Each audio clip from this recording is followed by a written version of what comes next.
Yo, what up, guys? Welcome back to the fastest growing sports gambling podcast in the tri-state area. We got AA Anthony Alessino. We got the graduate Brian Castiglione. And my name, as always, is James Hawkinjost. And this is Parlay-Vous.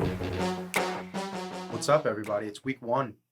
We're here. It's been a long time. We have Anthony Alessino back in studio today. I'm back better than ever. Who we do not have today is Brian. We switched. His back hurts, and now I'm back. So, before we get into everything, you weren't here. Any off-season Jets, Giants, futures, anything like that you want to get off your chest to the people? It's tough. It's a tough thing. I feel like I want to say the Jets and Giants both got better, but they didn't.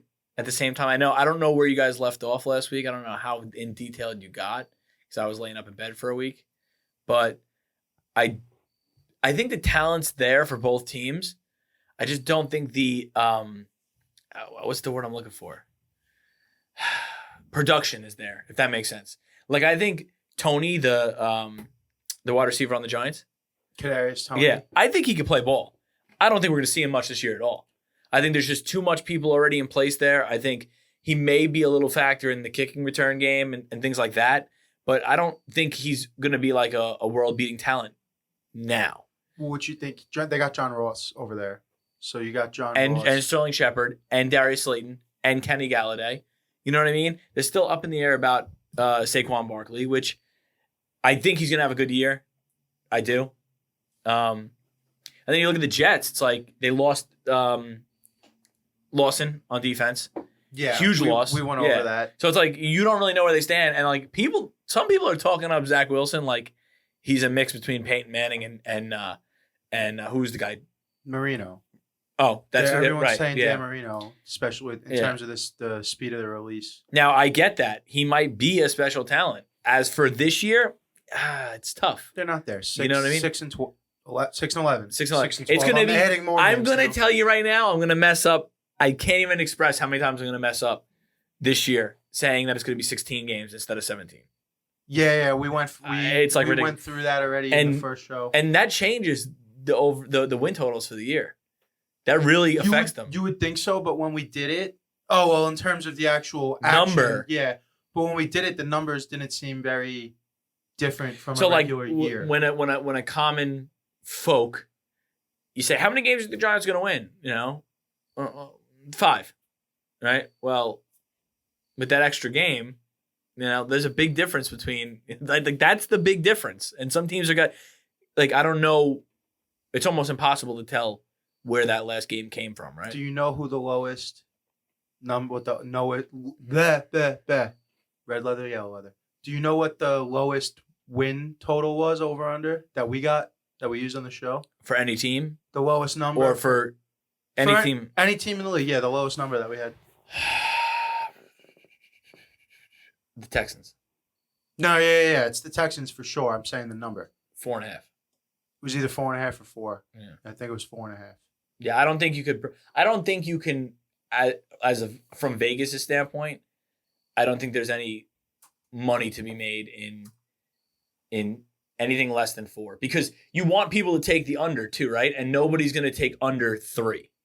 Well, right, and that's what we had like a few weird teams where we got like 6.5, and I was like, I don't know if I could confidently hit the under on 6.5, but you get me to 7.5, and now we might be talking. 6 is not a lot of wins when you're talking, like so for me it's like what did Vinny bet a couple years? The Bengals, right? The Bengals to not make the playoffs? No, the Bengals to win, and they ended up hitting the win total because they ended up doing really, or I forgot what the scenario was, but it was no, he bet under, and they tied that game in overtime where they were playing for the tie. Right, so you don't want to be in a situation where hitting the under on that. You don't need a situation where like a fluke win or two, and all of a sudden you're rooting for ties. Like, but you also don't want to bet the over on everything. So it's like it's a weird thing. But as far as New York sports, I think the Bills are the best team out of the 3 New York teams. The Jets probably aren't going to sneak in and make the playoffs. There's a chance the Giants do because the division isn't that clean yet. I think who do you have as a favorite in the NFC East. The NFC East, who I picked, Yeah. I said it's going to come down between Washington and the Giants. The favorite is Dallas. Yeah. I just have my whole thing about, is Dak going to throw 200 passes? Is he going to Yeah. Is he going to play more than 4 games in a row? Is he going to play 4 games in a row ever all year? I That think ankle's a nasty injury. Yeah, I actually think Dallas does win the division as a Giant fan. It's crazy to say. If they don't, I don't think it's going to fall on Dak Prescott. I think it's going to fall on Mike McCarthy. So that's where I'm at, because we saw that like Mike needed Dak more than Dak needed the Cowboys. Oh, for sure. You know what I mean? Well, and they had a bad backup situation too. They did, but you saw that, like, you know, and that's how I feel. So I'm like, I'll give it to the Cowboys. Washington's defense is solid, and if Fitzpatrick does the same thing he did last year in Miami, they're probably contenders for a wild should be card. up there. And Brian brought it up. The day that we got on air last week was the day Cam Newton got cut. Brian said Ron Rivera should give Cam Newton a call. He should. I didn't have him on my list because I wasn't thinking of teams that could use starters. I was thinking of high-end backups. I had the Jets, the Ravens, and the Cardinals. The Ravens it sounds like a match made in heaven, but and the Cardinals too. Yeah, Cardinals too. Yeah, because Colt McCoy's their backup. Even the Cowboys. Cowboys are another team that makes sense too. I just feel like too many things need to happen right for both the Jets and Giants to make the playoffs. Too much needs to happen to go right. Daniel Jones needs to stay healthy and play well. Saquon Barkley needs to stay healthy and play well. Kenny Galladay needs to be able to receive the ball. Someone's got to get him the ball. Evan Ingram can't drop passes. Like, there's a lot that goes on. The Giants secondary is still like a big question mark. You know what I mean? Yeah, Dory Jackson, that's great. But like, there's no bigger season in New York football than for Daniel Dimes. Yeah. This is the year for him. And Gettleman. Gettleman is in danger. Gettleman there's great scout, bad GM, doesn't understand value on anything. Right. Like, he doesn't understand the proper value on things. Going all the way back to Saquon. Like, now Saquon's great for what he is, and you want to talk Darnold had his bad time, and because if it wasn't Saquon, it was going to be Darnold. It was never going to be Josh Allen. But yeah, I mean, the value sense play at 2 there should be the quarterback.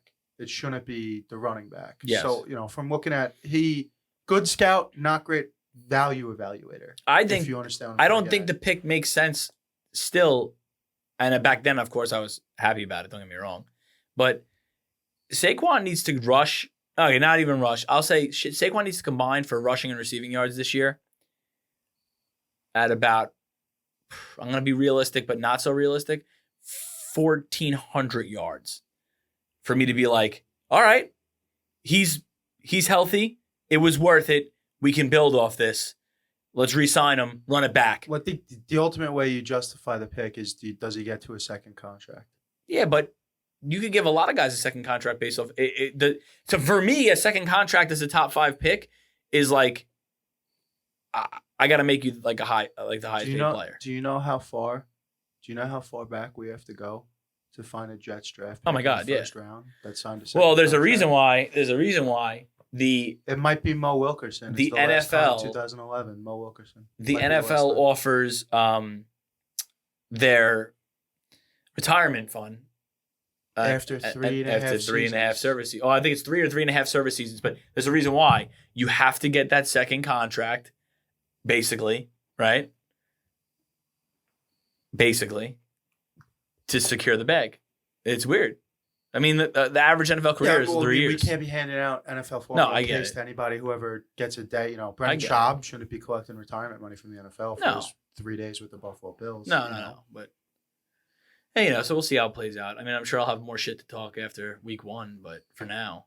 Yeah, we could just go right into the guess the lines. Yeah, we could do that. Yeah. So we got to go from last year. Oh, yeah. So from last year, what were you getting into? So I won last year, right? Guess the lines? Are any rules changing from guess the lines? The only guess the lines change that we're doing is if you get it correctly, right on the head, it counts for 2 points. Right. That's a pretty big change. All right. So which you weren't here for it and you didn't listen to it on the win. I think I hit 6 team win total over unders right on the head. Really? Yeah, and I did no research. Do you feel good about it? Like, do you feel like I don't feel great about this, but we'll see how it goes. All right. I mean, here we go. We're going in guns hot. I mean, Here we go. So it's Monday night right now, and we got Thursday night football coming up. And we're going to open the season. It's going to be Dallas at Tampa Bay. All right. Interesting. I'll let you go first. I mean, hard to go super high first game of the year. Haven't seen any of the football yet. Tampa's the home team, defending champs. Dallas, we don't really know what we're going to get out of them this year. I couldn't get it to a touchdown, but I got Tampa Bay given 4.5. Yeah, I'm pretty similar with everything that you said. I got Tampa -4. Tampa is the favorite at 7.5. Yeah, I mean, that's a lot. I'm probably not gonna touch this on 7.5. I'll tell you right now. I thought I was making myself a bailout bet last night to redeem some further losses in the week on Notre Dame -7, and what a bad beat. I had a string of college football bad beats. We could get into that after this. I'll give you my whole rundown of what happened. Florida laying 23.5. Gives up a touchdown to Florida Atlantic with less than 2 minutes left. Yeah, that's tough too. Blew my 5-team parlay. Would have won $890 because Notre Dame would have closed it out on Sunday night. You got a 5-team dreamer. 5-team college, and I went 4 for 5, dude. All right, well, head to so Sunday. I get the one on that one. Yeah, yes, you get the one. Who's keeping score? We had Jimmy at 4.5. Jimmy 1 and 0. No, yeah, So, we just don't okay. have the scoreboard. Okay, yet. you don't have a scoreboard. We so- have it somewhere over here. All right, so here we go. What are we gonna do? 1-0 Jimbo. Yeah, we're going to see how it goes. All right, here we go. Pittsburgh at Buffalo. Pittsburgh looking to redeem itself. Got a lot better. I don't questions around Big Ben, but Najee Harris is there. Buffalo, they didn't really do much on offense, right? As far as Emmanuel Sanders. Emmanuel Sanders replacing John Brown. Yeah. Okay. I think Buffalo's the favorite here. I got a 3.5. Wow, really? Could be more, but See, I'm going off of the recency bias here. Everyone's been talking about Buffalo all offseason, like the second best team in the AFC, yeah. and they played deep into the playoffs. Pittsburgh had an absolute collapse the last 2 months of the season. Yeah, into but the Ben looked good in postseason. preseason. I got Buffalo by 6.5. All right. Jimmy, right on the head. Buffalo the favorite at 6.5. See, now it gets weird Now because it's it's 3-0. 3-0. Yeah, that's fucked up. All right. I don't like that. So it's 6.5, you said, right? -6.5. Okay. The New York Not Yets at Carolina. This is probably not as high as I have it. I actually said a number to Jack earlier today, which is probably going to be the right number. But I got Carolina giving 5.5 at home. I got Carolina giving 6.5 at home. Carolina the favorite at 5 flat. 5 flat. All right. At least I don't lose that 4th point. Jesus Christ. That 5th point. So what I said a couple hours ago was I think Carolina should be 4.5 point favorites. I went up to 5. Why? Huh? Why do you feel that way? Not quite the touchdown, but better than a field goal. I feel like Carolina could blow the doors off the Jets week 1. No, I think Carolina could easily blow the doors off the Jets. I'm just going off of I'm going to week 1 spreads. Typically, you're not seeing a lot of double digits. I didn't guess a single double digit spread actually for the whole week. Yeah, I'm going to go Until we see the teams play, like Carolina, we all think they took a massive step forward at quarterback with Darnold, but for all we know, Darnold could be washed. I still believe in Darnold. I think you still believe in Darnold.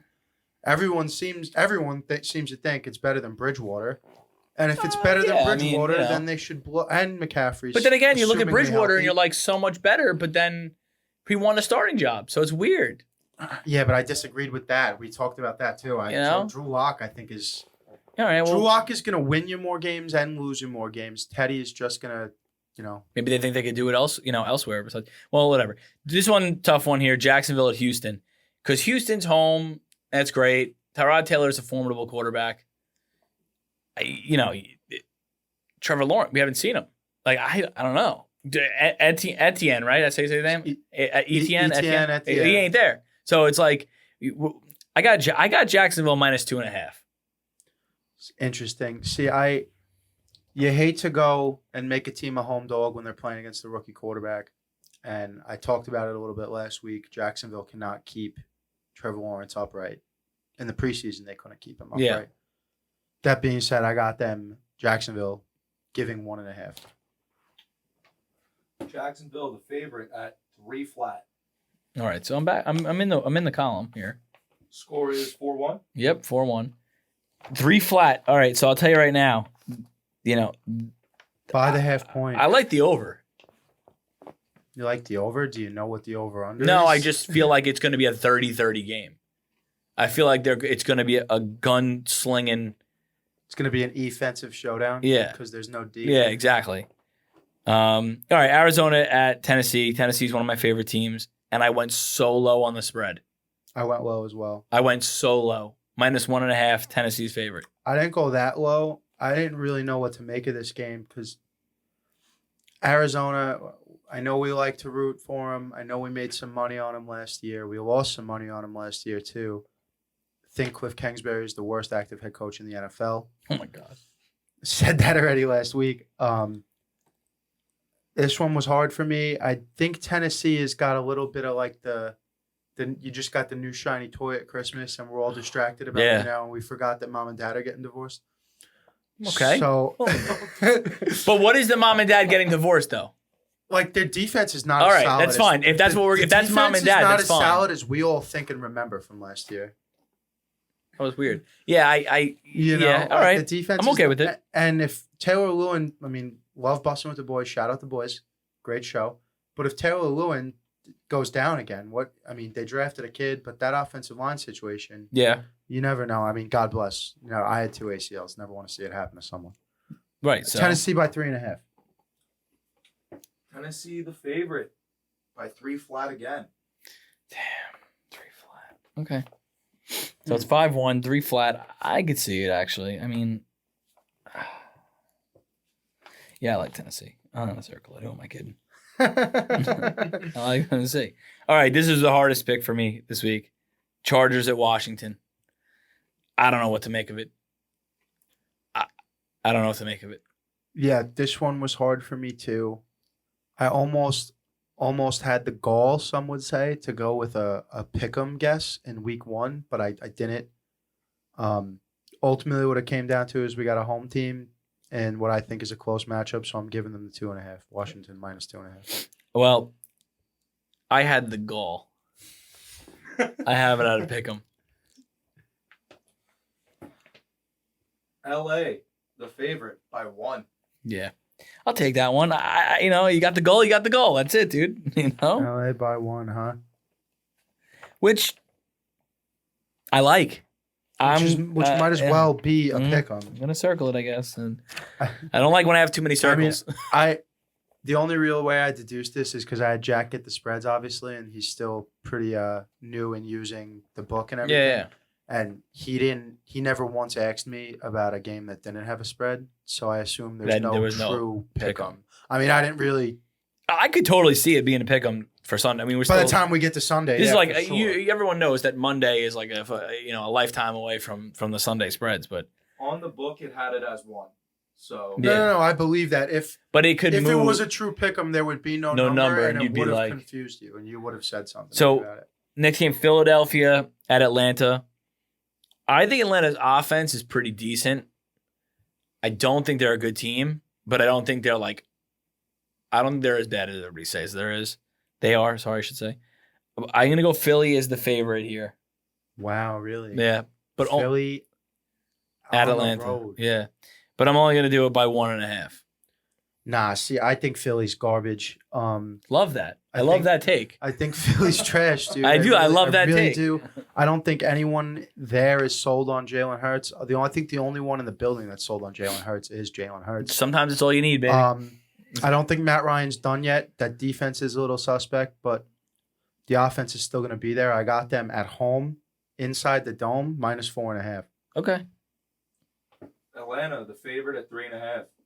All right. I mean, it's your point. I mean, I like it. I like that even better at 3.5. Yeah, I mean, of course, if you like it, you know what I mean? What's the score? What's the score we got here? It's 6-2. All right. I got some ground to make up, but we'll make up some ground. You might have a window right here because I probably didn't go high enough on this just because the home dog thing in week 1 is tough for me. Seattle at Indy. Do we even really know what's the word on Carson? Because if it's not him, who is it? I don't know. Jacob Eason or Sam Ellinger? Jacob Eason probably. So I kind of went into this. Yeah, Jacob Eason, a sophomore who I don't think has started a game, and Sam Ellinger, the rookie out of Texas. I think if I knew more on whether, and this one's on me. I did this assuming Carson Wentz was going to go ahead and get the nod. I got Seattle giving 2.5 on the road. Yeah, that's not enough. I got 6.5. That can't be enough. It cannot be enough. I'm gonna put the fucking house on the line if that's not enough. Put the house on the line week 1. I don't want to do that. Go ahead. What is it, Jack? Looks like you're putting the house on the line because Jimmy's right on the head. Seattle is the favorite at 2.5. That's insane. Take Take everything you got, boys and girls, and hammer the Seattle line. That's the one right there. Right on the head. That sucks. All right, 8-2. Now I'm in trouble. But yeah, I don't agree. But much like the 3-point line in basketball, the game has changed this year. Yeah. Minnesota at Cincinnati. Weird that Joe Burrow's ready to go and taking all those snaps in the preseason, but hey, good on him. They think that their offensive line is going to improve, even though they got a few guys. Maybe I think they might have got someone off the COVID list from last year, and then like a guy that was hurt. But they didn't do anything to add anybody in the offseason. No one with took Jamar Chase last instead. name. Oh, okay, go ahead. Took Jamar Chase instead of Penei Sewell. Exactly. Jamar Chase has a big case of the drops in preseason, and Penei Sewell is letting people through faster than a New York City turnstile. Right He'll now. be fine. They're both going to be fine, Like, but Jamar Chase is a freak of nature in the best way possible. That's what we said. It's good that it's drops and it's not he doesn't understand concepts, route running or shit like that. Exactly. He'll be fine. And we know how we all feel here in about Minnesota. With that, I got Minnesota given 1.5 on the road. You got Minnesota as the favorites? Yeah, by 1.5. Wow. Either I'm not on this year, or I think I gotta knock some fucking rust off. I am the defending champion. I plan on defending this title, but I got Cincinnati minus 1.5. Minnesota the favorite at 3 flat. No, it's unacceptable. Minnesota minus 3. Okay, we might have. I don't want to pre-cum here, Anthony, but we might have a favorite for the first Glizzy God of the week. Yeah, definitely. San Fran at Detroit. Detroit is going to be miserable this year. Again, another number that might be too low for Mr. Alessino's liking over here, but because they are on the road, San Fran given 3.5 on the road. Oh my God. If I don't win this one, I know that this week's over, but I also have to go and hit the drawing board because I'm not going to feel good about any of it. I have San Fran minus 8. San Fran, the favorite, at 7.5. Okay. God, that half point cost me 1. I could have. Carson Wentz looking questionable, unvaccinated, had a foot problem coming out of. No, we knew he was hurt with the foot problem. Yeah, we just didn't Unvaccinated too. Optimistic to start week. Yeah, but the unvaccinated thing's only going to hurt you if you're someone like Cam Newton, where teams aren't going to be willing to bring in a polarizing backup who's also unvaccinated. Yeah. You know? Cleveland at KC. Cleveland's a good team. You see, now it's crazy. I went super low on that one, and maybe I went too high on this one. Oh, I went too high on this one. Go ahead. 7.5. I went 8.5. All right. Obviously, Kansas City being the favorite here. Yeah, I don't know for the people at home if I needed to. No, Kansas City's home, so, even more of a... But go ahead, what do we got? A little bit of a shocker. Cleveland... Oh, no, not Cleveland the favorite. Kansas the favorite at 6 flat. 6 flat. All right. Not 6 flat, I like that. A little bit, not all right. All right. Miami at New England. Now, I struggled with this one mightily. I went pretty low. Now, here's why. We always talk about sometimes there's reasons why, right? You weren't here on the Future Show. Mm-hmm. The odds to win the division, Miami was slightly higher by about, I think it was 540 versus 550 or something like that. And then to win the Super Bowl, same odds, Miami and New England. So I got Miami minus 1.5, and you get that 1.5 from the second-year quarterback versus the rookie. Okay. I'm on that boat with you. I feel like right there. I thought it was disrespectful that they had the same odds. I have Miami minus 2.5. It's a little you're like, it is a little disrespectful. What do you got? Patriots the favorite at 2.5. All right, so I'm gonna get that one. That's absolutely disrespectful. That's the most. I don't feel great about that line. I don't. It's the most disrespectful thing I've ever heard. I don't feel great about that line, but I'm not willing to call it a glizzy. All right. I mean, really need to run the table here. Down 6 with 4 left to play. So that'd be a good time to get going. You got. Hey, last year you'd be out of it already. I'd be taking my victory. You're right. You're right. All right. Denver at my Giants. Giants are home. Giants are definitely not favored. I don't have them as the favorite. I don't think they're the favorite. I don't think they deserve it. I think they have to prove it. I got Teddy Two Gloves minus 2.5. They're both not great teams. Not expecting much from either one of them. Thinking about it now, the Giants probably shouldn't be the favorite, but I have them laying 1.5. The comeback starts now. Denver 2.5 on the head. Love it. That's what you kind of need. You're not out of it till you're out of it kind of thing. And here we are, 6-10. Down 4 with 3 to play. So we do need to hit 1 on the head. You need at least one more. And win out just to tie. Here we go. Bullseye here. All right. Green Bay Packers at the New Orleans Saints. Well, no, it's actually fuck. A mistake has been made, ladies and gentlemen. They are playing at a neutral field. Oh, they are. They're playing. That fucks me too. That's painful. That fucks me up a little too, but I'm sticking to my guns. No, we're gonna stick to it. It's been submitted already. Green Bay minus 5.5. I got Green Bay minus 3.5. Green Bay the favorite at minus 4.5. We're both one away. What do we do? It's fucking Price is Right rules, baby. I get it. Yeah. All right. That'll do it. That'll do. 2 more left. Finish strong. Sunday night game. Chicago Bears at the Rams of Los Angeles. Greatest show on turf 2.0. Dealing with a little injuries, couple injury problems. Sony Michel doesn't excite me. Most of Stafford's career, he's dealt with subpar running back play, so I'm not that worried about it. Rams laying 6.5, just under a full touchdown against Andy Dalton. I'm going Rams laying a full touchdown. 7 flat. Rams the favorite at 7.5. All right, so you're gonna get that one. All for naught, but yeah, I think the Rams are infinitely better than a lot of teams that we were talking about before.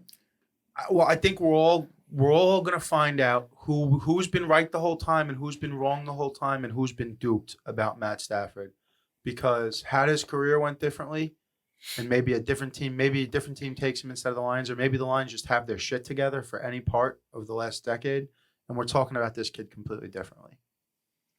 Now we're gonna find out. I mean, because Jared Goff took these guys to a Super Bowl. I speak about Stafford in the correct light.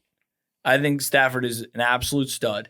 I mean, if you remember back to my freezing cold take at the beginning of last year, my one really bad miss was that I had the Lions winning the division. That, and we both had the really bad miss on don't bet on the Redskins to win I'm sorry, not the Redskins, the professional team to win the division, because you might as well light your money on fire, and then at plus 2,800 or whatever it was. And then but that's weird shit happens. Yeah. You're not banking on Dak to blow out an ankle. Yeah, if Dak doesn't get hurt, they don't lose the division. So and they won the division at 7-9, right? Exactly. So nobody won that division. I don't want to hear that. It was our first days behind a microphone. And Monday night game, we got the Ravens in Vegas playing the Raiders in Vegas. Monday Night Football. I got Baltimore as the favorite. Probably didn't go high enough here at 3.5. I went Ravens the favorite at 6.5. We got the Ravens at 4.5.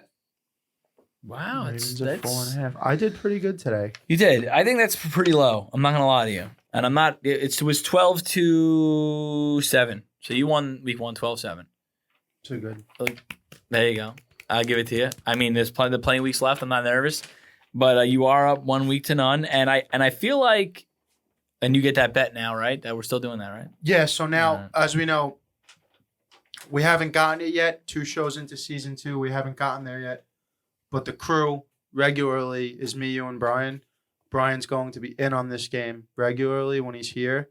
So instead of the $25 bet, the 2 losers give the winner $15 each for a $30 bet. Okay. So today we could do 25. Yeah, that's fine. Okay, that's fine.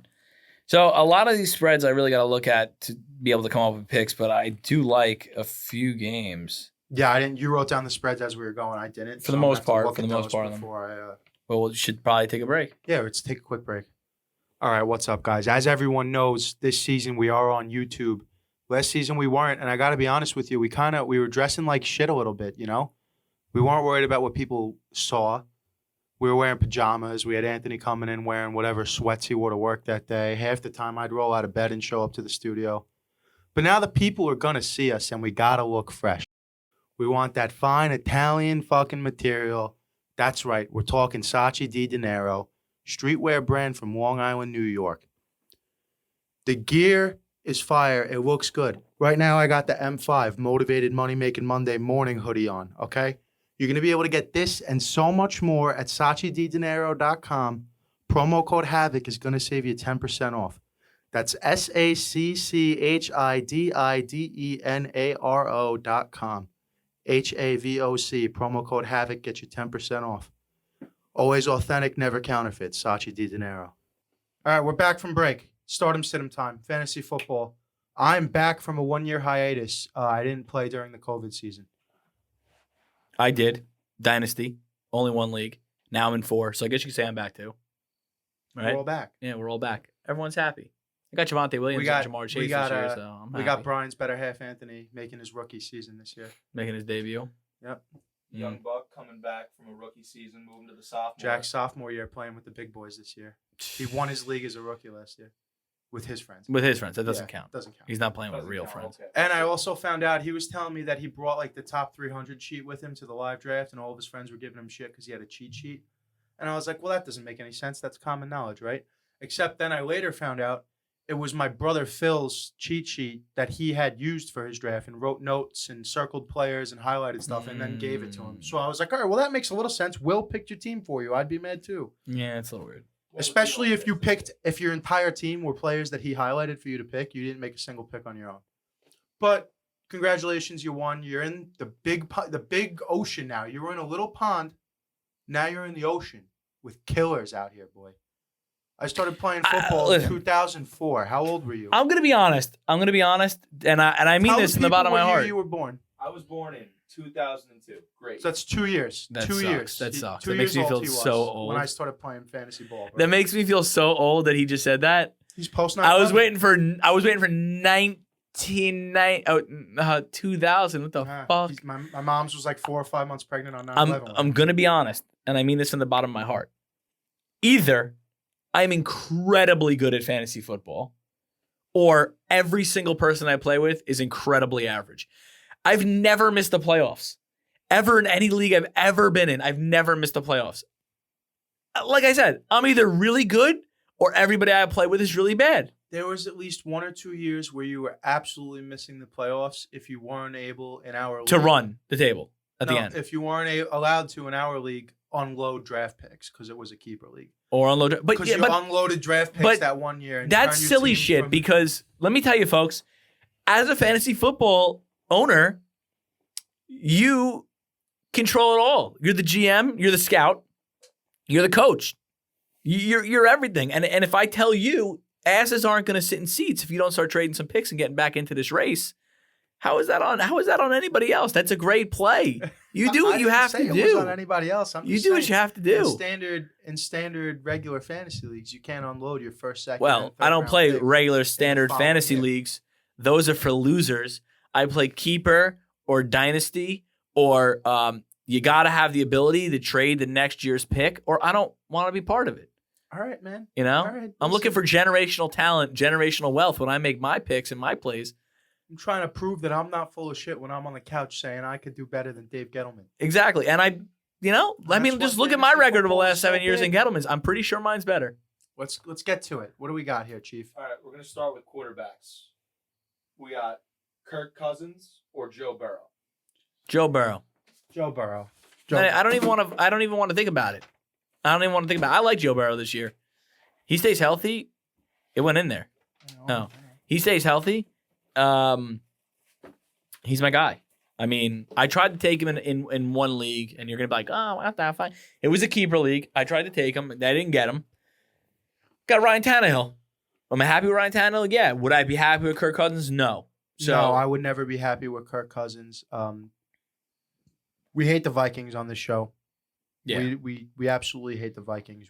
From a fantasy perspective, there's two guys that you might want. I don't want either of them personally. I like Justin Jefferson. It's Dalvin Cook and Jetta. And the thing is, Kirk Cousins is throwing him the ball right. That's one.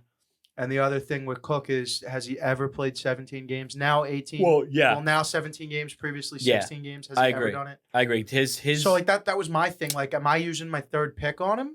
No. I don't know. But to answer this question, Joe Cool. Yeah, give me Joe Burrow. All right, we got Trevor Lawrence or Ryan Tannehill. I want Ryan Tannehill for week 1. Against a chip on its shoulder, pissed off, underperforming last year Arizona defense. Got a lot of guys over there that are not happy right now. Right, Budda Baker is looking to make a statement this year. Chandler Jones is looking to make a statement this year. Don't care.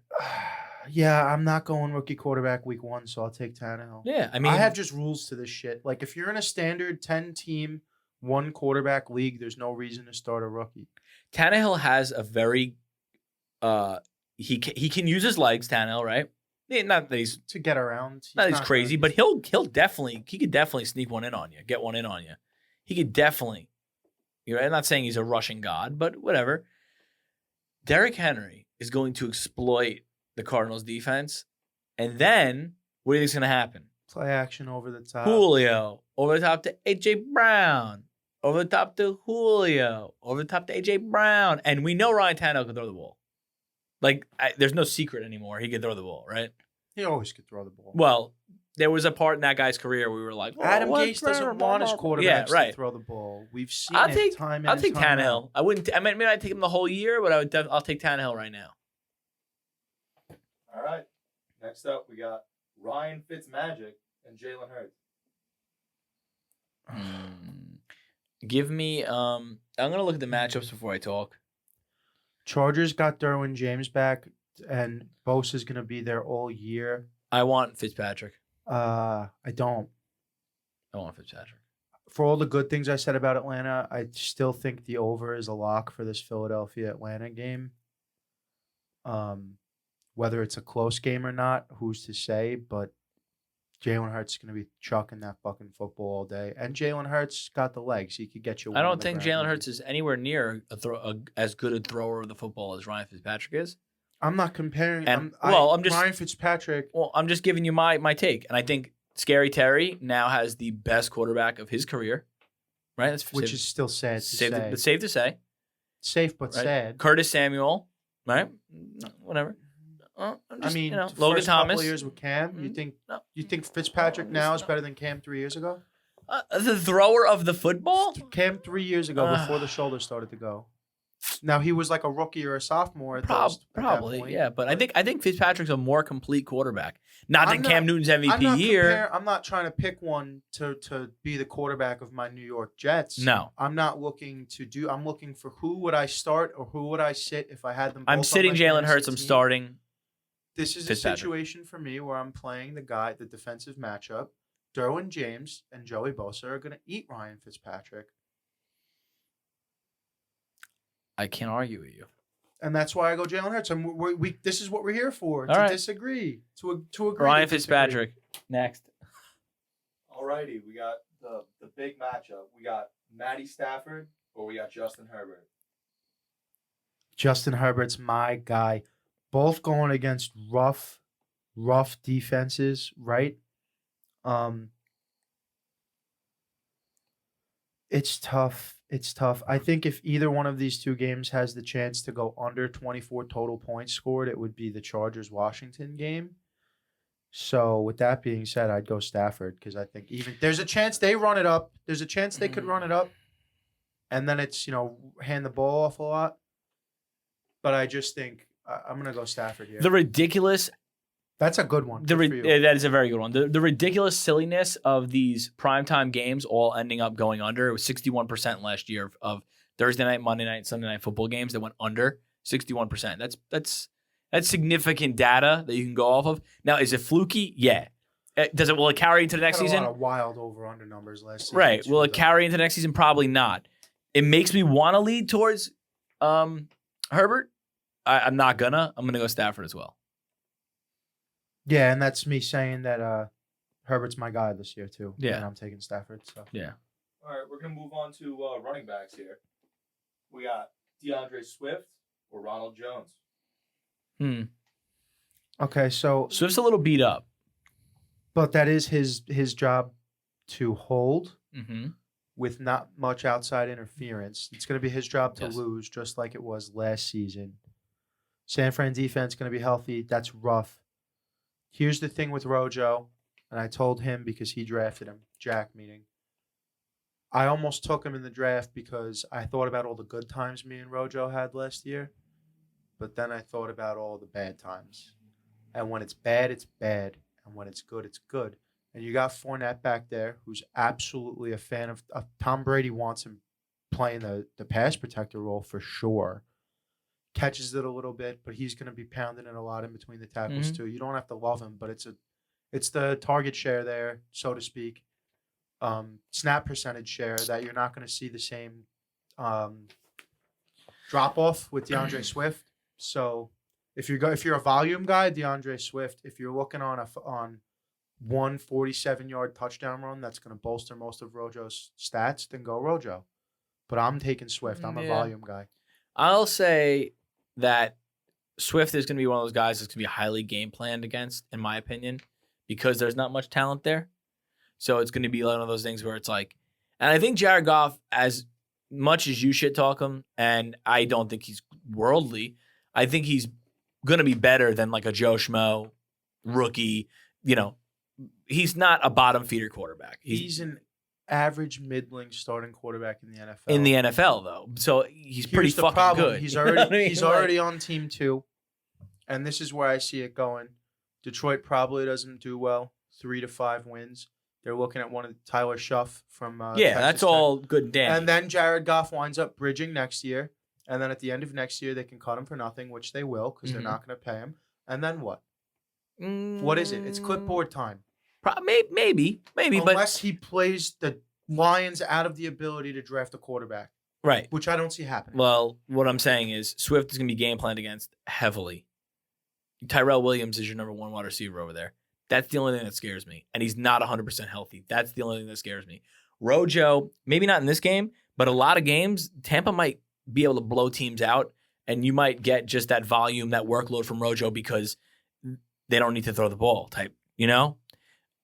For this game, I'll go Swift, but it's tough. It's a good the one. thing with that Rojo point, and then I'll let you go. I don't think they're going to grind games out with Rojo because of his history to get banged up. You think I Fournette? think Leonard Fournette's going to be the guy who grinds out games late in the fourth and the whole fourth quarter, late in the third and the whole it fourth depends. quarter. Fournette looked phenomenal in the playoffs to the And point then- where I was like, wow, Rojo lost his job. Yeah, But you really can't. I don't it know. makes you wonder: was the Bill Belichick running back thing that we always thought about, was that really the Tom Brady running back conundrum, or was it Bill the whole time? I have no idea. I still can't figure out the whole fucking. I can't. Go ahead. Go to the next one.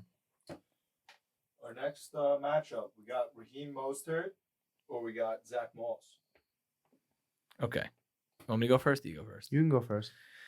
All right. So we got Zach Moss, who to me, against Pittsburgh's defense, Zach Moss to me is probably viewed more by a lot of people as a starter than Singletary, right? Even though Singletary is probably still the number 1 committee-esque. Yeah. But people are high on Zach Moss. He was drafted higher than Singletary in almost every one of my leagues. Actually, I think every one of my leagues. But then Mozart is very much committee. Trey Sermon there. I know Wayne Gallman isn't there anymore because he signed there in the offseason and got cut, right? Yeah. I'm gonna go Mozart. Let me see. I like his matchup better against Detroit. And I think that it could get away from them this game. Yeah, I like the matchup against Detroit. You got the crowded backfields on either side here. Buffalo, even though it doesn't seem like what Buffalo does seems to be like a lot of what the 2010 Rex Ryan Jets did, right? But then you watch the games, and at the end of the game, Josh Allen's like 29 for 46. Yeah, he Like, throws. They throw the fucking No, football a lot. he throws. Even though they're supposed to be this power run, play good defense, smash mouth team. No, he They slings it. fucking throw the ball a lot. And he slings it, too. Yeah. And then, like, that's the thing. Like, with the 49ers, like, they'll have 3 plays, 3 runs, 3 different running backs, 3 different outcomes. A 40-yard gain, a 2-yard gain, a 10-yard gain. But to that same point where Josh Allen is the slinger, Jimmy Garoppolo is like the Oregon football quarterback. Right. Like he wants to fucking make all of his plays happen within 4 yards. Until Trey gets there? I go Mostert because first of all, Mostert. they can line up in these formations where they got Mostert on one side, Sermon on the other, and then it's the play action. To Everyone Debo or bites. Ayuk. Yeah. I'm going Mostert and big playability. I mean, Zach Moss kind of has it too, but Mostert's one of the fastest guys recorded in the NFL last year. Yeah, no, Mostert, All right, next up, we got James Conner, and we got Tevin Coleman. Jesus Christ. James Conner, based off volume alone. Everybody. You don't think Chase Edmonds? Let me tell you something. What about Chase Edmonds? Well, I'm going to tell you what I feel, all right? Everybody thought last year that Chase Edmonds was like, oh my God, Chase Edmonds. Okay, great. He was so good that they brought in James Conner. Who they got for almost nothing, I'm assuming. Absolutely. Right? But he was so good that they brought in a guy who was a 3-down back elsewhere. So that's what's confusing to me. It's like, yeah, you're so good that you couldn't bring in a complimentary piece. They could have brought in Mark Ingram for nothing. Hear me out, though. But they didn't. Fit matters, right? Fit. Absolutely. And of course. Correct me if I'm wrong, because you've probably watched more James Conner during the 2020 season than I did. Definitely. Is James Conner doing more of his work when he's dotting the I or when he's standing next to the quarterback? I would say dotting the I. Okay, and Kyler Murray and Cliff Kingsbury do not have a single package in their playbook where Kyler takes a ball under center. 100% agree. So, but Chase Edmonds fits that spread Texas Tech style offense. He does. But so volume might be there, but what is it? I would have liked to see Connor stick around in Pittsburgh, or maybe not the Jets now, or Buffalo even. But how you say Tevin Coleman though? See, the problem is you got to make if you want to make the case against James Conner, I'll make the case for Tevin Coleman. But make the case for Tevin Coleman. I'll make the case for Tevin Coleman right now. Jets backfield: Michael Carter out of University of North Carolina, rookie, drafted in the 4th round. They expect big things. Rookie. Ty Johnson, 2nd-year player. They cut the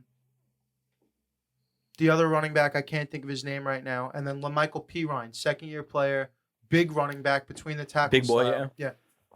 What is that? You got a rookie, a 2nd-year player who is pretty much a 1st and 2nd down short yardage situational back from what we've seen so far. And Ty Johnson had his fucking time. All year last year was Ty Johnson. If it wasn't Frank Gore, it was Ty Johnson time. He was the late season pickup for everybody who needed a running back going into the playoffs. Me included. So what do you do? Unless they're ready to go to Michael Carter, which, hey, I put a lot of stock into Michael Carter. Yeah. Because I went with the 0 running back strategy in the draft. Yeah. So I took a lot of stock in Michael Carter being effective. But week 1, how much are they going to get him on the field? I think at least early, Tevin Coleman's going to be the guy until I see that he's not. Especially because where was he in the preseason? I didn't see him take a single snap. Or many snaps. I didn't watch much Jets preseason. Yeah, I mean, who does? But yeah. All right. I'm going to go Connor, but I understand why you go Coleman. That's fine. If you're going to convince me, that's fine. You going Tevin Coleman? Yeah, I'll go Tevin Coleman. All right, our last running back matchup, we got Davian Harris or Josh Jacobs. Jeez. All right. That's a good one.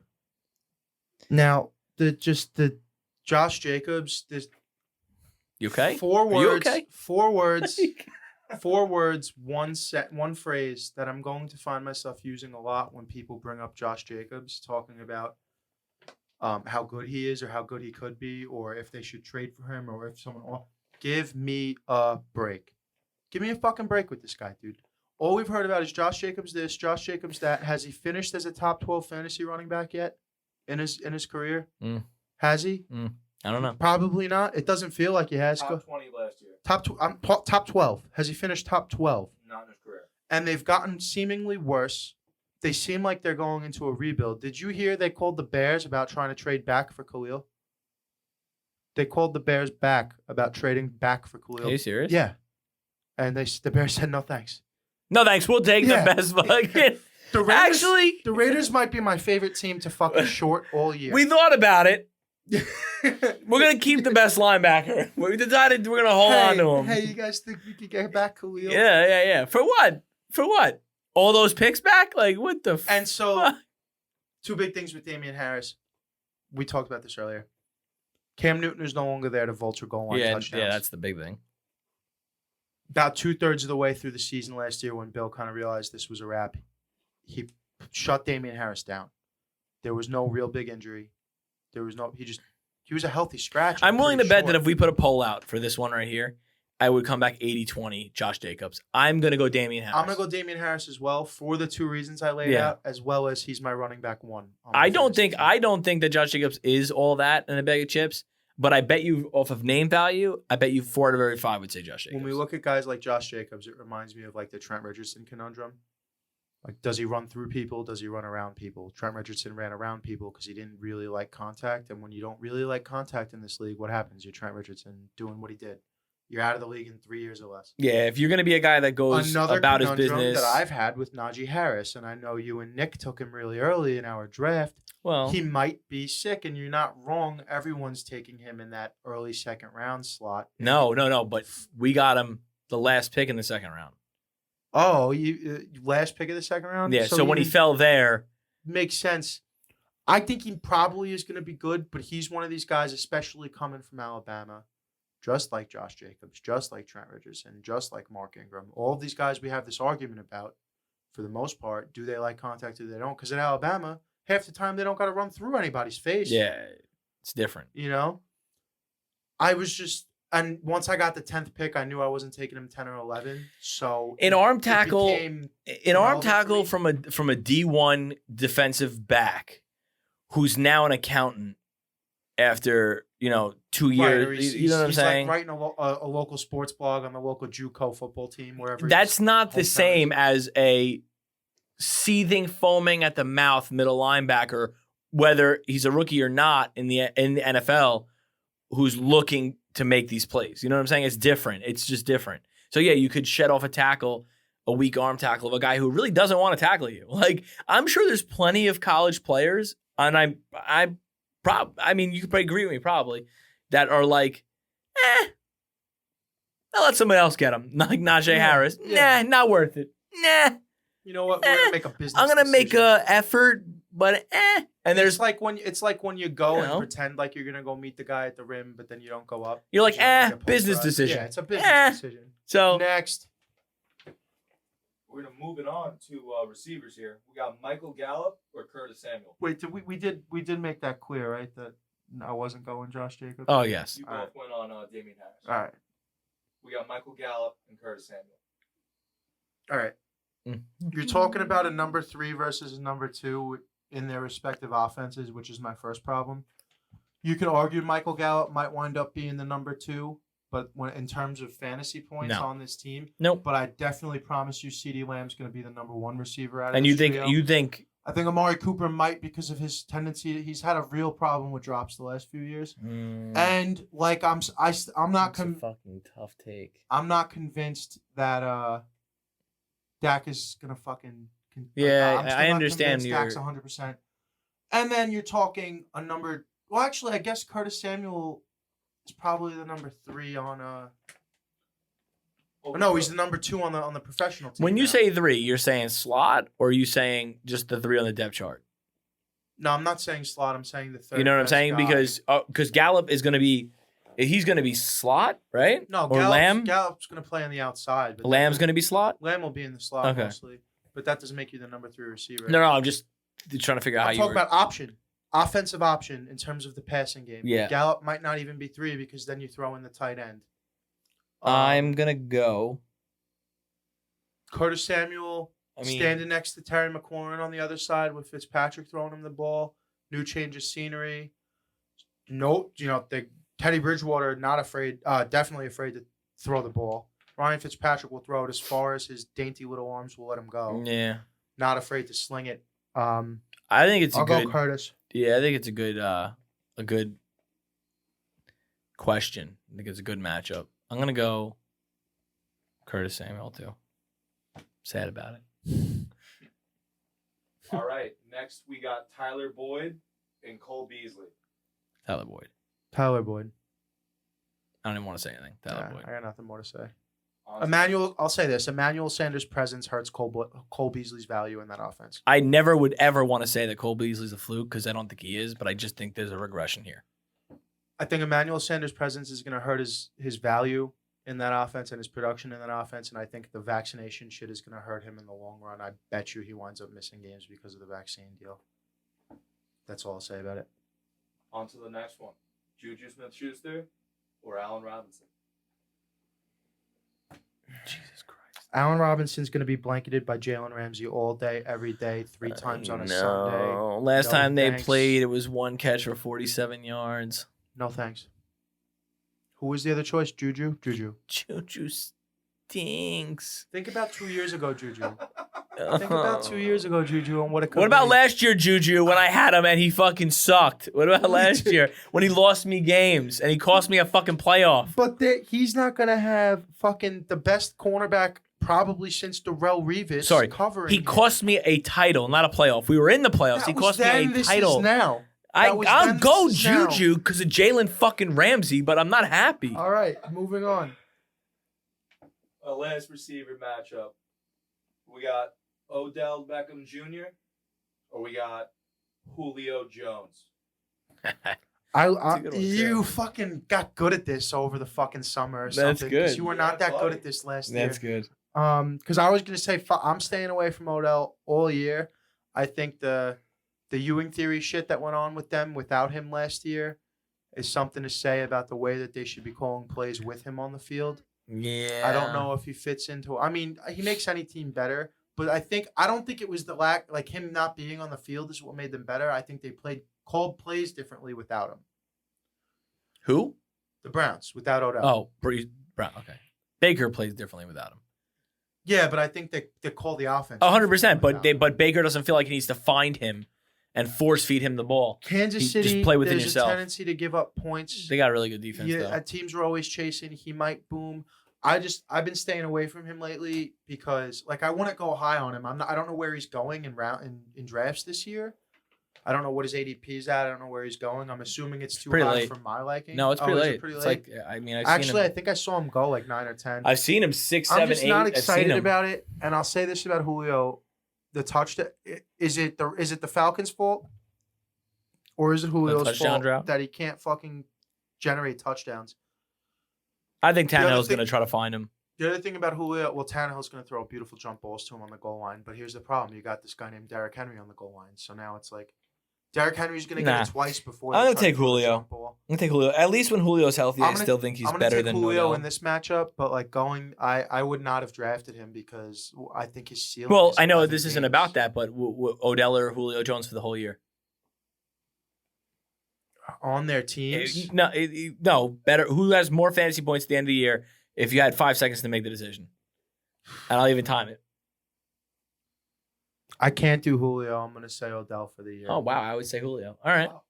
Because Julio might have the. I know he might get hurt and shit like that. No, but Julio might have the 7 for 70 floor every week, but Odell every 3 weeks could go for 202 scores. Yeah, but we know that So, Julio could do that too. he could, but when has he? When was the last time he has? Well, yeah. Go ahead. We're hitting the late wasteland now. We got our tight ends here. We got Mark Andrews or we got Evan Ingram. Evan Ingram's hurt, so you were doing good. No, he's not. Is he? Evan Ingram's hurt. Questionable for week 1, looking optimistic. Yeah. He's supposed to. Be. Okay. No, listen. You know how I feel. Evan Ingram's got feet for hands. You know how I feel. So They got good They got good box coverage, and they cover the box well in Denver. They got good box coverage there. Those safeties are no joke. Kyle Rudolph is probably going to be. I don't know how many 2 tight end sets Joe Judge is going to deploy. Probably plenty of them. They're both going to get used. I think Kyle Rudolph's the bigger, safer target in the red zone.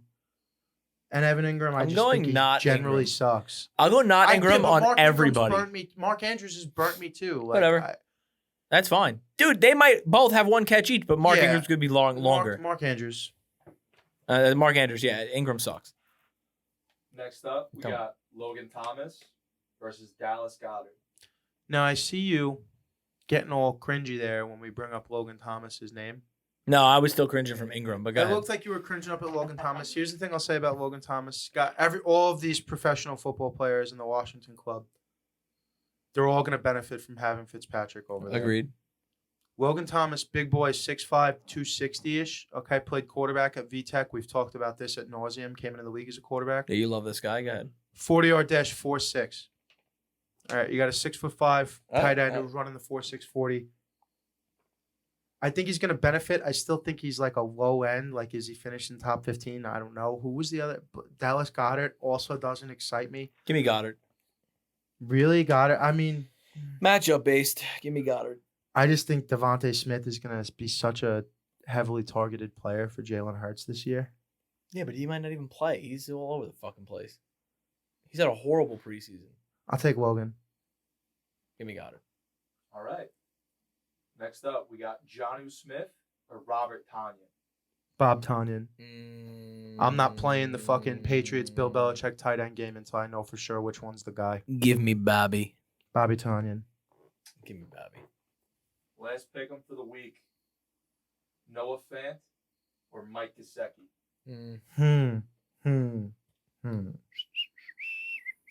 I think I'm going defense matchup alone here. Denver's got a better matchup against the Giants than Miami has against New England. I think New England's going to smack a lot of people around on defense this year. I think they're going to hang their hat on that defense, especially when Gilmore comes back. He's not There's back just yet. so much talent. Both of these guys are great. But you know what? So many mouths to feed. And it's also You like KJ Hamler? He's like the 7th. Like I do like KJ Hamler. he's the 7th option on that team. I could probably name 5 better. On top of the defensive situations we got going on with these two matchups here, I'll say this. Teddy loves his tight ends because he doesn't love throwing the ball further than 9 yards down the field. So throw those two things together. I'm taking Noah. All right, I'll take Noah too. I'm not happy about it, but I'll take him. And well, before we close out the segment on tight ends, I have Hawkinson, Kelsey, and Kittle. Yeah, I couldn't ask any of those stupid questions. So I stayed away. I got all 3 of them on my squad this year. I mean, but whatever. We're ignoring the fact that you took them in the first 3 rounds. 1, 2, and 4. I took Godwin in the 3rd round. You had the 12th pick. You had the 10th pick. It's the same fucking bullshit. You know what I mean? So that's what the real fucking question is.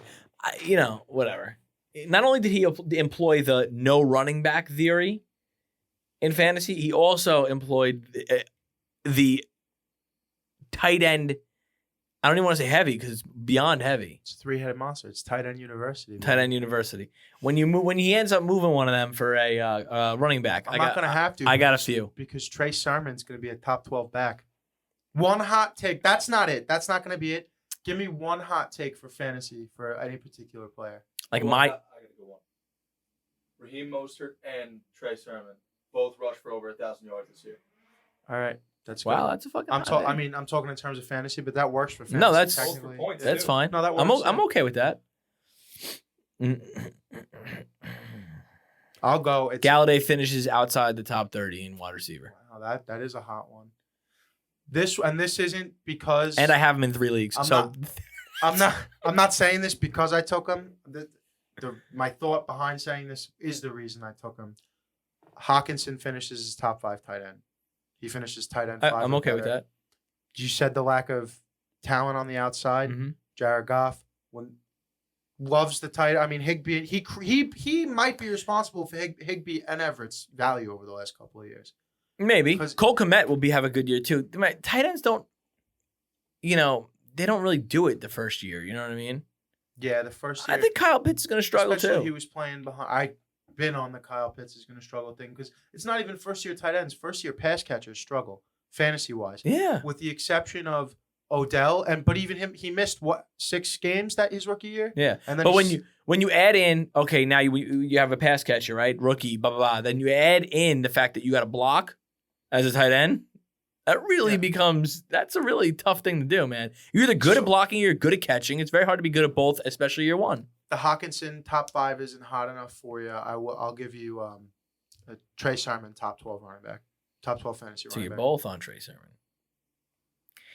Have you seen the guy play at Ohio State? Yeah, I have. Like, the man can ball. The man can ball. I think. I mean, it might not be hot, but I think Javonte Williams, I'd say top 12. A lot of people are on Javonte. I think he's really good. And I'll give you another hot take that you probably will be like, oh, you guys are whatever. But I think Jamar Chase finishes as the running back, the wide receiver 1 in Cincinnati. Like he will have the most fantasy points out of all the receivers. I think it's going to be T. Higgins. Well, they said T. Higgins had an amazing preseason, amazing camp, and he's the one right now. He's the one right now. But I'm saying at the end of the year, you'll look at T. Higgins and say, oh, 70 catches, whatever, 850 yards, 6 touchdowns. Right. And you'll see Chase. And it might be 65 catches, 12 touchdowns, and 1,000 yards. I think at the end of the day, I think Chase's talent is like near unbeatable in that sense. Like, he has all the talent in the world. So now, what are you going to do with the kid? Right. You know, catching the ball could be taught, honestly, until it can't be. You know, like you have that, like same thing with Jerry Jeudy. Like everybody's like, oh, Jerry Jeudy, you know, dropped so many passes last year. He also had the most uncatchable balls percentage-wise in the NFL. So if those balls get put here instead of maybe over here, they turn into catches. You know, I think Judy's gonna be all right. You know, yeah, I think Judy will be all right too. We'll see. Watching Judy last year, the catches he was making, like you said, the big catches. He had a big catch, I believe, against the Chargers secondary where he's jumping off the ground. Yeah, no, super talented. Before we this is us closing out the fantasy segment, but while we're here, before we take a break, since we didn't have a right preview show with you last week, real quick, I want to get this off my chest. I don't even think I said it to Brian. Everything that's going on in Denver right now, they're just tooling up and keeping everything warm and make sure everything's firing for when Aaron Rodgers gets there next year. Sheesh. That's all you got to say about it? I can see it. I think that's where he winds up. The Aaron Rodgers, Denver Broncos. So that's where all fucking Hall of Fame quarterbacks go to fucking win one more? It's because Elway's there. That's fucking scummy. I don't like that. Well, because he wants to go to San Fran, but there's no room there because they're either going to retain Jimmy and let Jimmy bridge out Trey Lance, or they're going to let Jimmy go and just Jimmy go with loses Trey his Lance. job. Hot take, Jimmy loses his job this year. All right, even if that happens, they're not going No, to. of course. It's I Trey agree. Lance or it's Jimmy. It's not another tough. guy. So we're going to take another quick break. That was our fantasy segment. We're going to come back and do the Tournament of Degenerates. What's up, guys? Jimmy from House of Havoc letting you know we want you guys to focus on you this fall with Stay Thirsty Co. That's right. We want you to shop the new back-to-school special on the website all September long, starting today, Labor Day. Going to get on there. You want to look fresh for school. If you're a college student at the bars, you want to talk to girls, you want to talk to guys, you want to look nice. You want to focus on yourself. On top of that great sale, promo code HAVOC, HAVOC, going to get you an additional 15% off at checkout. That's StayThirsty.co, I believe. StayThirsty.co, StayThirsty.com. I'm not positive on that. StayThirsty.co at IG will get you to the website. Once again, that's the back-to-school sale all September long, starting today, Labor Day. Promo code HAVOC gets you an additional 15% off. All right, we're back, and now it is time for the Tournament of Degenerates. Mr. Anthony, you are the champion. Mm-hmm. I was going to let you explain the rules to the people. We changed the game around a little bit, but do you understand? Can you explain the rules, or should I do it? I believe I can explain the rules. All right.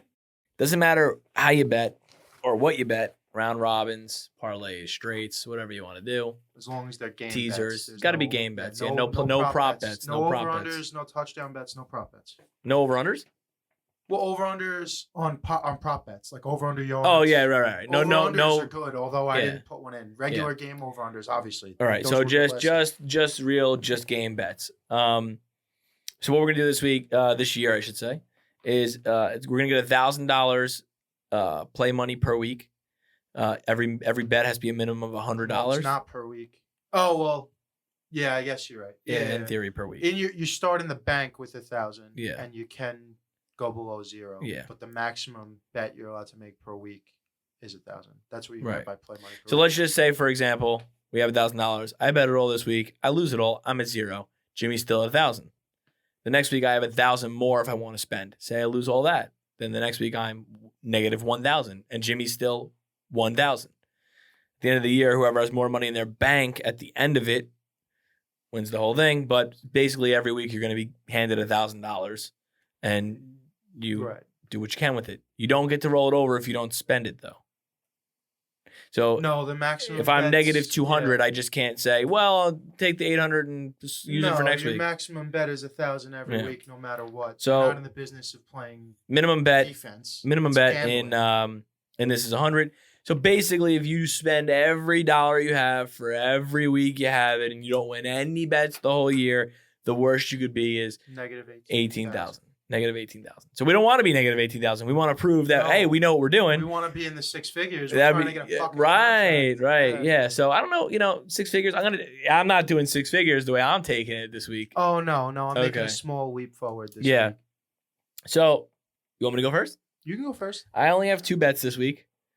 I'm trying to do this confidently. I'm trying to do this where if you guys hear it, you say, yeah, that's the bet. And I want to put my units on what Anthony has. That's what I want. So I did Seattle, minus 2.5. $250 wins you $227. That's my absolute play. And then I have, just because I wasn't in love with anything else, I did a 3-team parlay. I did the Ravens minus 4.5, the Packers minus 4.5, and the Rams minus 7.5. $25 will clear you $150. So that's it. I'm betting $275 this week, and we'll just say roughly $377. $25 when the minimum bet's 100. Oh, you're right. Fuck. So 25 to win 150. So times it by 4. Up to 100. You could have stopped me before I went through the whole fucking thing. So 600. So it's 100 to win 600. All right, 100 to win 600. There you go. See, I made a mistake. All right, I just explained the rules, and I made a mistake. Yeah, that's all right. Baby steps. I was thinking you were thinking like the poker rule, like once you do your initial 100, you can make any bet. Maybe maybe that's what you were thinking. Yeah. So that's all you got. I'll go. Brian texted us one in. I'm not positive if Brian knew that exactly everything that was going on, or he just wanted to go a little soft and try to get a head game. He's got 1 3-team parlay for the minimum bet of 100. It's the Jets, the Giants, and the Chargers. All money lines, 100 to win 1190. So his risk is at 100. Currently, his available bank is 900. What was your total risk? Was now 325, 350. So your total bank is now 650. Yep. I have Tennessee laying 3, laying the 110 to win 100. I have the Cincinnati money line, 200 is going to win you 280. I have a 3-team parlay. I have the Jets money line. I have the Seattle minus 2.5 and the Cincinnati money line. 200 on that is going to pay out $25.49. So I have a total risk this week of 510, 490 available in the bank. Big Jack, it's only his second day on the job. He's already making great strides with us. He said during the break, you know what, can I get in? And we said, absolutely, Jack, you could get in. So he's a rookie degenerate, so to speak, and he's going to give us his first fucking picks ever on the show. So as a rookie degenerate and not a gambler, I decided to go with, I like the Cardinals straight at plus 135. I like the Bengals straight, and I put 200 on the Cardinals and 200 on the Bengals, plus 140 on the Bengals. I bet the Steelers to cover the spread at minus 6.5. That'll pay out about 191. And I put 100 on Green Bay to cover the spread. So what was your total risk? Oh boy. Just write it down. Make sure you write down your total risk and your total available for me. 200, 100, 100? Yes. All right, so 600. He's so in his 600. total risk is 600. His total available bank at the start of next week, assuming he busts out, is 400. Reached out, didn't get anything from Little Daniel, didn't get anything from Cousin Joey. Cousin So, Johnny? cousin- Joey? Cousin Joe. All right. Well, hey, Pancake whatever. Louie. So, I mean, hey, feel free, reach out. You want to get back in for next week, you could get back in for next week. You guys should have learned the lesson. I have from behind last I have year. another, and I really never brought this up to you, and I'm bringing it up now, right? Because good content is, throwing shit at the wall right here in front of you. So, this new thing on one of the sites I use, one of the bookies I have, it's a prop builder. And you can basically decide who's going to do what for how much, and it gives you it creates odds. And I think that if we can get some fans to put together the props for us, I will bet them. Oh, really? But it's got to be within reason. Don't say Scary Terry for 19 receptions and 360 So yards. we're gonna have the AA prop bet builder. But I am open to doing a prop bet builder through me. You send in what you want. I'll pick the one I like the most. We'll shout out the one on the show. We'll shout out the one on the show, and I'll Venmo them part of the winnings if they get it done. I like this kid. This kid's giving back. I give back to the community. I'm a generous guy like that, So that's what I'm thinking. I like it. Like I said, but a stupid bet might not do it. Now maybe a stupid bet does. You can't just send something that looks like a high payout, because if it's stupid, he's not gonna. You're just gonna bottom of the list. We'll throw you. Yeah, try again next week. Kid. Right. So use your. But if you feel like you got a good one and you think that the odds are there, or you could also do on this prop build. It's crazy, but you can. One quarterback to outscore, or one wide receiver to outscore another wide receiver. So if you or actually, I was looking at it before. It goes to outscore in terms of fantasy points. No, or in terms of yards, or receptions or touchdowns, whatever category you choose. But it's those three categories. So I was looking. There's actually it's called trios. There's actually you choose a wide receiver, 3 wide receivers, and you put them in order of their stats for the game, and if you can correctly do it, you win the money. So those are options. I love to hear some feedback, get some bets. I guess we'll say props, and I think it'd be good. What do you think? I like that idea. I'd say I'd get in on it with you, but I like this concept that you have your own thing going on to connect with the fans. So I'm going to leave you at it. Fans. I'm going to leave you at it. One more thing I will say, we talked about little Daniel, and we talked about cousin Joe, who were making their picks last year on the show. I also reached out to a friend of ours, a fan, so to speak. He is a friend first, but he is also a fan, Mr. Matthew Chapman. I asked him, since you listen to the show so frequently, would you want to get in on it?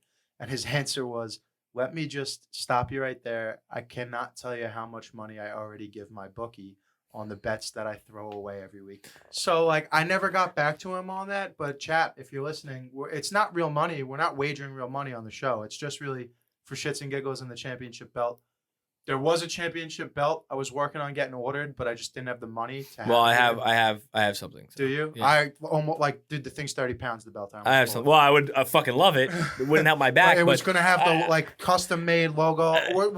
I wouldn't. It wouldn't help my back, but I would love it. Now the other thing is, the reason why you do it is just validation. At the end of the year, if I'm up $6,000, I can call out anybody I want and say, hey, pal, you should just listen to me. And you would have been...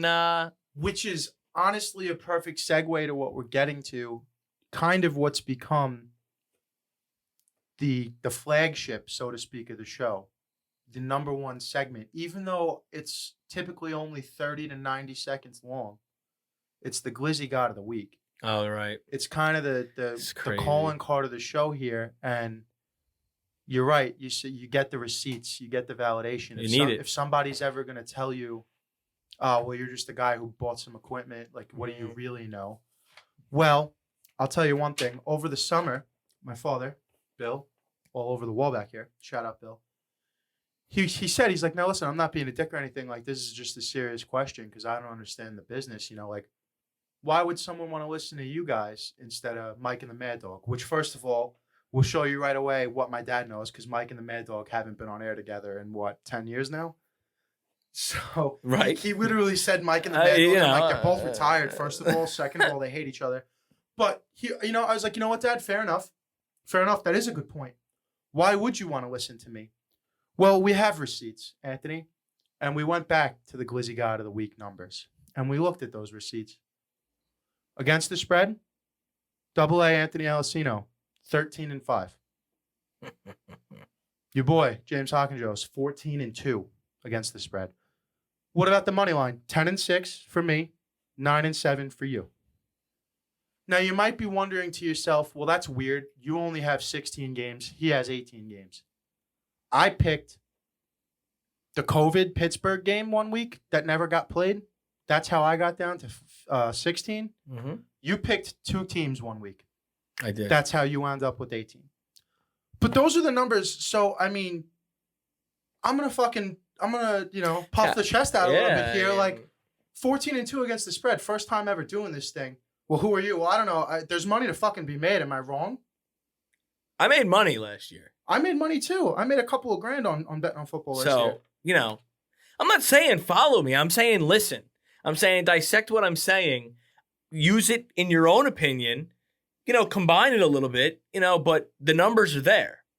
Yeah. I would never ask anybody. I'd never say, to subscribe for $9.99 a month for my picks. I think that's just. No. We're out here giving them for free. Whatever. We're out here. We're giving them for free. I like feedback. I like challenges. I like you coming at me and saying, well, you're crazy for saying this. Hey, these are my picks. Take them or leave them. Use them or don't. Last year we did good. I plan on doing better than I did this year. Yeah, I'm going for 16. I'm going for 18-0 this year. Right. I'm going for 18-0. Do you have a Glizzy God? I have a Glizzy God. Their name came up a few times on my personal sheet. By the way, that 3-team parlay that I put in for the TOD, that's also going to be my Guess the Lines parlay. So you can lock that in whenever you want, sir. Okay. Jets money line, Seattle by 2.5, Cincinnati money line. Bringing me full circle to my Glizzy God of the Week at +3, Cincinnati Bengals. Mm-hmm.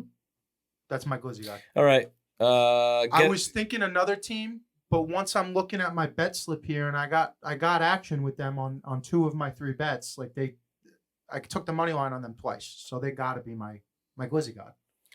Ravens -4.5, Packers -4.5, Rams -7.5. Guess the lines, and yeah, it's Cincinnati.